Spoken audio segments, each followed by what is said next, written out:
কল্পনা করুন আপনি জাহাজের খোলের ভেতরে ইঁদুর আর দুর্গন্ধের মধ্যে ঘুম থেকে জেগে উঠেছেন। আপনার হাত গতকালের শিকারের রক্তে মাখামাখি, আর সকালের নাস্তায় আছে পোকা ভর্তি পচা কর্নড বিফ আর আধ মগ রাম।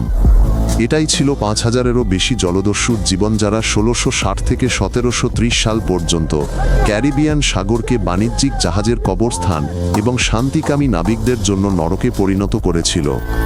৭০ বছরেরও বেশি সময় ধরে তারা আজকের মানদণ্ডে ১ বিলিয়ন স্বর্ণমুদ্রারও বেশি মূল্যের ধনসম্পদ লুট করেছিল, হাজার হাজার জাহাজ ডুবিয়েছিল এবং স্বাধীনতা ও স্বর্ণের নামে হাজার হাজার মানুষকে হত্যা করেছিল। কিন্তু কালো পতাকা আর ধনসম্পদের সিন্ধুকের এই রোমাঞ্চের আড়ালে লুকিয়েছিল এক বাস্তবতা, যেখানে একজন জলদস্যুর গড় আয়ু ছিল মাত্র ২৮ বছর এবং মৃত্যু আসত গুলি, ফাঁসি বা পচনের মাধ্যমে। জলদস্যু জাহাজে যোগ দেওয়ার জন্য শুধু ইচ্ছা থাকলেই চলত না। নতুন সদস্যকে একটি রক্ত পরীক্ষায় উত্তীর্ণ হতে হতো, যার মাধ্যমে সে দলের কাছে প্রমাণ করত যে সে কোনো দ্বিধা বা অনুশোচনা ছাড়াই হত্যা করতে সক্ষম। প্রথমবার ধরা পড়ার পর নতুন সদস্যকে একটি তলোয়ার দেওয়া হতো এবং বন্দীদের মধ্যে একজনকে কেটে ফেলার আদেশ দেওয়া হতো। যদি সে অস্বীকার করত বা দ্বিধা করত, তবে তাকেও একজন অকেজো কাপুরুষ হিসেবে ঘটনাস্থলেই কেটে ফেলা হতো। ব্ল্যাকবিয়ার্ডের জাহাজে কিল ড্র্যাগিং প্রথা প্রচলিত ছিল, যেখানে নতুন সদস্যকে দড়ি দিয়ে বেঁধে জাহাজের তলার নিচে টেনে নিয়ে যাওয়া হতো, যেখানে ধারালো বার্নাকল মাংস কেটে একেবারে হাড় পর্যন্ত পৌঁছে যেত এবং প্রতি ৩ জনের মধ্যে মাত্র একজন বেঁচে থাকত। দীক্ষাগ্রহণের পর জলদস্যুটি তার রক্ত দিয়ে সংকেতে স্বাক্ষর করত, প্রায়শই হাতের তালু বা আঙুল কেটে, এবং সেই মুহূর্ত থেকে সে যৌথ অপরাধ ও অবশ্যম্ভাবী ফাঁসির মঞ্চের মাধ্যমে চিরকালের জন্য দলের সাথে আবদ্ধ হয়ে যেত। জলদস্যু জাহাজগুলোতে এমন সব ঘটনা ঘটত যা সপ্তদশ শতাব্দীর পৃথিবীতে অন্য কোথাও অকল্পনীয় ছিল। পলাতক আফ্রিকান দাসদের শ্বেতাঙ্গদের সমান অধিকার দেওয়া হতো এবং এমনকি তারা যুদ্ধে তাদের নেতৃত্বও দিতে পারত। জাহাজের নাবিক দলের প্রায় ৩০% ছিল প্রাক্তন বাগান দাস, যারা দাসবাহী জাহাজ দখলের সময় জলদস্যুদের কাছ থেকে পালিয়ে এসেছিল বা মুক্ত হয়েছিল, এবং তারা লুটের মালের ঠিক একই ভাগ পেত। এমনও নজির ছিল যে কৃষ্ণাঙ্গ জলদস্যুরা পুরো নৌবহরের অধিনায়ক হয়ে শত শত শ্বেতাঙ্গ নাবিককে নেতৃত্ব দিত, যা তৎকালীন কোনো সেনাবাহিনী বা নৌবাহিনীতে একেবারেই অচিন্তনীয় ছিল। হাজার হাজার প্রাক্তন দাসের জন্য জলদস্যুতা পৃথিবীর একমাত্র জায়গা হয়ে উঠেছিল যেখানে গায়ের রঙের তেমন কোনো গুরুত্ব ছিল না। সবচেয়ে গুরুত্বপূর্ণ বিষয় ছিল যুদ্ধ করার, গুলি চালানোর এবং যুদ্ধে আপনজনদের সাথে বিশ্বাসঘাতকতা না করার ক্ষমতা। জলদস্যু জাহাজই ছিল পৃথিবীর একমাত্র জায়গা যেখানে ক্যাপ্টেন ভোটের মাধ্যমে নির্বাচিত হতেন, এবং নাবিক দল যদি মনে করত যে তিনি দায়িত্ব পালনে ব্যর্থ, তবে একজন সাধারণ নাবিকও তাকে পদচ্যুত করতে পারত। ক্যাপ্টেন কেবল যুদ্ধের ময়দানেই নিরঙ্কুশ ক্ষমতা ভোগ করতেন যখন প্রতিটি মুহূর্ত মূল্যবান ছিল, অন্যথায় জাহাজের গতিপথ থেকে শুরু করে লক্ষ্যবস্তু পর্যন্ত প্রতিটি সিদ্ধান্ত পুরো নাবিক দলের সাধারণ ভোটের মাধ্যমে নেওয়া হতো। জাহাজের দ্বিতীয় সবচেয়ে গুরুত্বপূর্ণ ব্যক্তি ছিলেন কোয়ার্টারমাস্টার। তিনি লুটের মালের ন্যায্য বন্টন নিশ্চিত করতেন, চোরদের শাস্তি দিতেন, এবং ক্যাপ্টেন নিয়ম ভাঙলে বা নাবিক দলকে ধোঁকা দিলে তাকে বেত্রাঘাতের আদেশও দিতে পারতেন। এই ব্যবস্থাটি জলদস্যুদেরকে নিরঙ্কুশ রাজতন্ত্রের যুগে পৃথিবীর সবচেয়ে গণতান্ত্রিক সংগঠনে পরিণত করেছিল। এখানে একজন প্রাক্তন কর্মকর্তার ভোটের মতোই একজন প্রাক্তন দাস বা পলাতক কৃষকের ভোটেরও সমান গুরুত্ব ছিল। প্রতিটি জলদস্যু জাহাজ রক্ত দিয়ে লেখা নিজস্ব লিখিত আইন কানুন মেনে চলত, এবং এর কোনো ধারা লঙ্ঘন করলে তার শাস্তি ছিল মৃত্যুদণ্ড, যা প্রায়শই ধীর ও যন্ত্রণাদায়ক হতো। এই আইন কানুনের সহযোদ্ধাদের কাছ থেকে চুরি জাহাজে মারামারি, যুদ্ধে কাপুরুষতা এবং পলায়ন কঠোরভাবে নিষিদ্ধ ছিল। এতে প্রত্যেক নাবিকের জন্য লুটের মালের ভাগ এবং আঘাতের জন্য ক্ষতিপূরণের বিস্তারিত বিবরণও দেওয়া থাকত।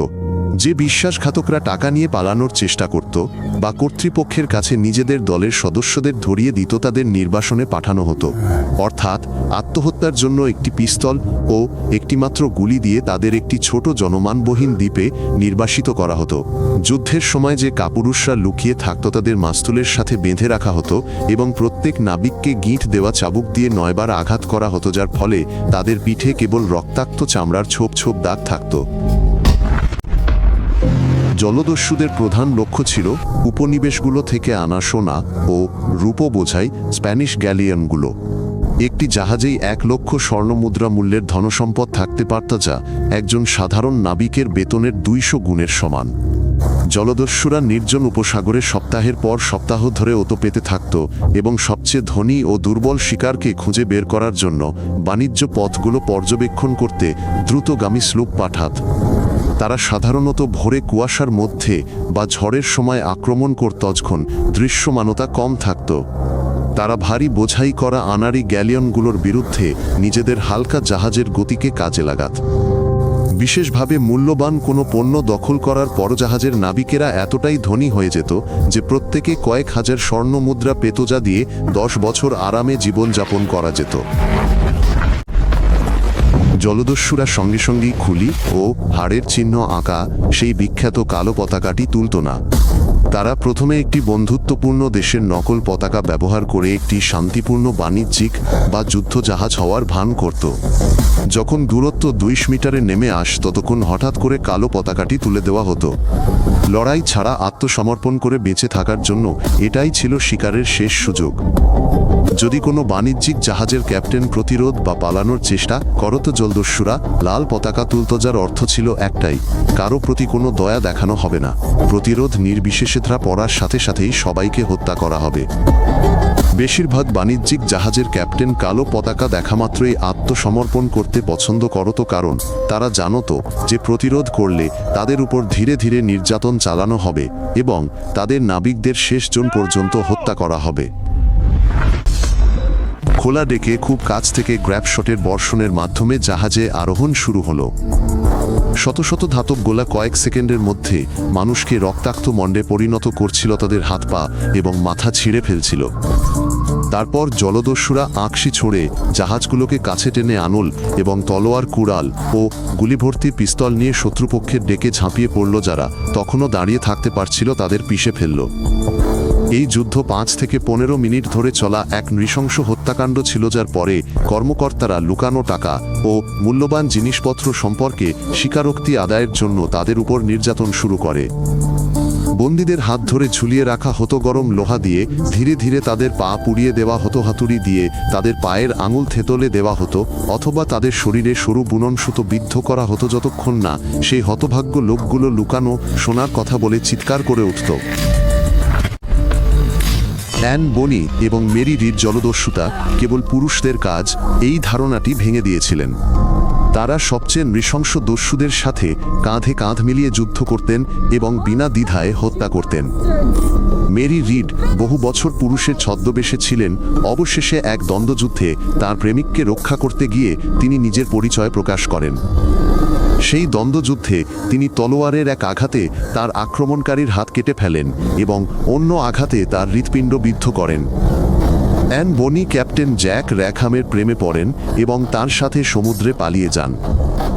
সেখানে তিনি তার নৃশংসতার জন্য কুখ্যাত হয়ে ওঠেন। তিনি নিজে কুড়াল দিয়ে কুপিয়ে 20 জনেরও বেশি লোককে হত্যা করেন এবং বন্দীদের জন্য আরও কঠোর নির্যাতনের দাবি জানান। যখন কর্তৃপক্ষ তাদের জাহাজটি দখল করে, তখন প্রায় সব জলদস্যুই মাতাল হয়ে জাহাজের নিচের ডেকে লুকিয়ে পড়ে। কেবল অ্যান এবং মেরি শেষ পর্যন্ত লড়াই চালিয়ে যান এবং মৃত্যুদণ্ড কার্যকরের আগে অ্যান র্যাকহামের দিকে চিৎকার করে বলেন যে সে একজন কাপুরুষের মতো মরছে। একটি জাহাজ দখল করার পরও কঠোরতম নিয়ম অনুসারে লুণ্ঠিত দ্রব্যের ভাগাভাগি শুরু হতো। একজন সাধারণ জলদস্যুর মতো কয়েক ডজন গুণ বেশি ভাগের পরিবর্তে ক্যাপ্টেন পেতেন মাত্র 2 ভাগ। কোয়ার্টারমাস্টার নাবিকদের সামনে সমস্ত মূল্যবান জিনিসের একটি তালিকা তৈরি করতেন এবং সেগুলো সমানভাবে ভাগ করে দিতেন। ছুতার শল্য চিকিৎসক এবং গোলন্দাজরা তাদের বিশেষ দক্ষতার জন্য 1.5 ভাগ করে পেত। আহতরা সাধারণ লুণ্ঠিত দ্রব্য থেকে ক্ষতিপূরণ পেত। যুদ্ধে হারানো ডান হাতের জন্য 800 মুদ্রা, বাম হাতের জন্য 600, পায়ের জন্য 600 এবং চোখের জন্য 100 মুদ্রা।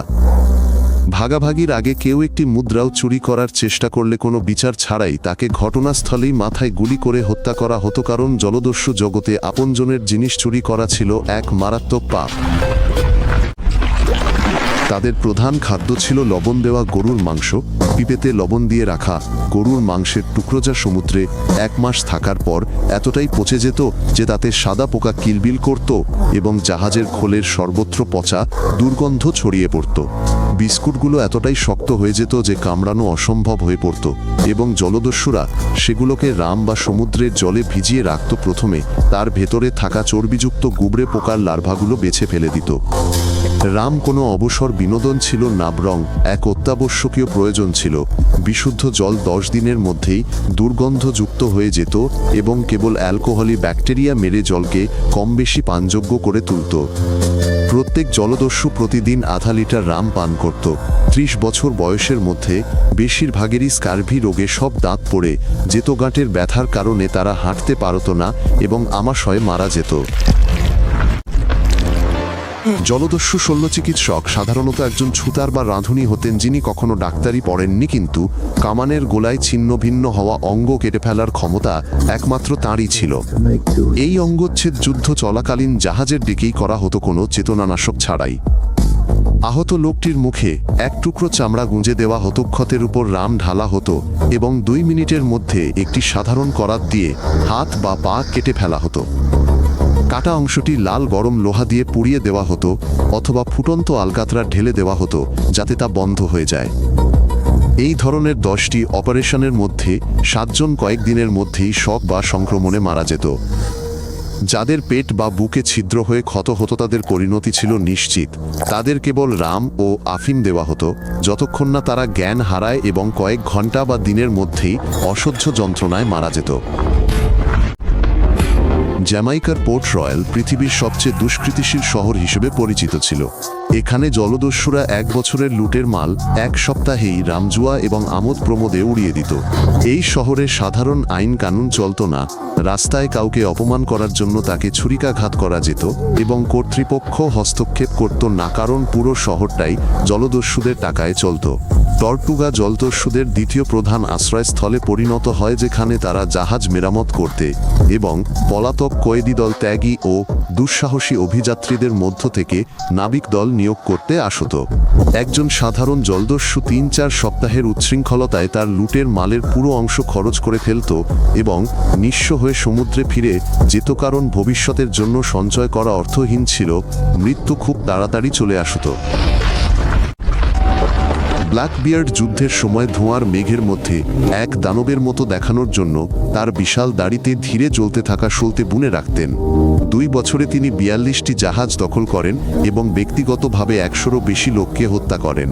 হেনরি মর্গান পানামা সহ স্পেনের বৃহত্তম ক্যারিবীয় শহরগুলো লুণ্ঠন করে 10 মিলিয়নেরও বেশি মুদ্রা লুট করেন এবং পরে গভর্নর হন ও রাজার কাছ থেকে নাইট উপাধি লাভ করেন। বার্থোলোমিও রবার্টস 3 বছরে রেকর্ড সংখ্যক 407টি জাহাজ দখল করেন। তিনি মদ পরিহার করতেন এবং চা পছন্দ করতেন, কিন্তু মূল্যবান জিনিসপত্রের অবস্থান প্রকাশ করতে অস্বীকার করলে শত শত বন্দীকে ডুবিয়ে মারতেন। ক্যাপ্টেন কিড ব্রিটিশ রাজপরিবারের নিয়োগপ্রাপ্ত জলদস্যু শিকারী হিসেবে কাজ শুরু করলেও পরে নিজেই একজন জলদস্যু হয়ে ওঠেন। লন্ডনে তার মৃত্যুদণ্ড কার্যকরের সময় একজন কিংবদন্তির মৃত্যু প্রত্যক্ষ করতে আগ্রহী 20,000 দর্শক জড়ো হয়েছিল। 1720 সাল নাগাদ ইউরোপীয় শক্তিগুলো জলদস্যুদের বিরুদ্ধে সর্বাত্মক যুদ্ধ ঘোষণা করে এবং বিনা বিচারে ঘটনাস্থলেই দস্যুদের নির্মূল করার আদেশ দিয়ে নৌবহর প্রেরণ করে। ধরা পড়া জলদস্যুদের প্রধান বন্দরগুলোতে শত শত সংখ্যায় ফাঁসি দেওয়া হতো এবং যারা সমুদ্র ও সহজ অর্থের কথা ভাবত তাদের জন্য সতর্কবার্তা হিসেবে তাদের মৃতদেহগুলো মাসের পর মাস ফাঁসির মঞ্চে লোহার খাঁচায় পচতে দেওয়া হতো। ব্ল্যাকবিয়ার্ড যুদ্ধে মারা যান তার শরীরে 25টি তলোয়ারের আঘাত এবং 5টি গুলির ক্ষত ছিল। তার ছিন্ন মস্তক একটি জাহাজের অগ্রভাগে ঝুলিয়ে বিজয় চিহ্ন হিসেবে বন্দরগুলোতে ঘোরানো হতো। 1730 সাল নাগাদ জলদস্যুতার স্বর্ণযুগ চিরতরে শেষ হয়ে যায়। শেষ দলগুলোকেও ধরা হয় এবং ফাঁসি দেওয়া হয় এবং 70 বছরের মধ্যে প্রথমবারের মতো ক্যারিবিয়ান সাগর বাণিজ্যের জন্য নিরাপদ হয়ে ওঠে। জলদস্যুরা এক অপ্রত্যাশিত উত্তরাধিকার রেখে গেছে। নৌ শাসনের জন্য তাদের গণতান্ত্রিক নিয়মকানুন পরবর্তীকালে সমতার সেই বৈপ্লবিক ধারণাকে প্রভাবিত করেছিল যা আমেরিকান ও ফরাসি সংবিধানের ভিত্তি তৈরি করেছিল। অনেক সামুদ্রিক ঐতিহ্যের উৎপত্তি জলদস্যু জগৎ থেকেই, যার মধ্যে রয়েছে নাবিকদের বীমা এবং আঘাতের জন্য ক্ষতিপূরণের ব্যবস্থা, যা সর্বপ্রথম সপ্তদশ শতকের জলদস্যু আইন কানুনে দেখা যায়। ক্যারিবিয়ান জুড়ে এখনও জলদস্যুদের গুপ্তধনের সন্ধান করা হয়। বেশিরভাগ কিংবদন্তি কাল্পনিক বলে প্রমাণিত হয়েছে, কিন্তু বিংশ শতাব্দীতে বেশ কয়েকটি আসল গুপ্তধন পাওয়া গিয়েছিল, যার মোট মূল্য ছিল লক্ষ লক্ষ ডলার। জলদস্যুদের ইতিহাস হলো সেই সব মানুষের গল্প যারা নিজেদের জীবনের বিনিময়ে স্বাধীনতা বেছে নিয়েছিল, দাসত্ব ও রাজতন্ত্রের যুগে সমতা ভিত্তিক আইন দিয়ে নিজেদের জগৎ তৈরি করেছিল এবং এর জন্য রক্তের মূল্য দিয়েছিল।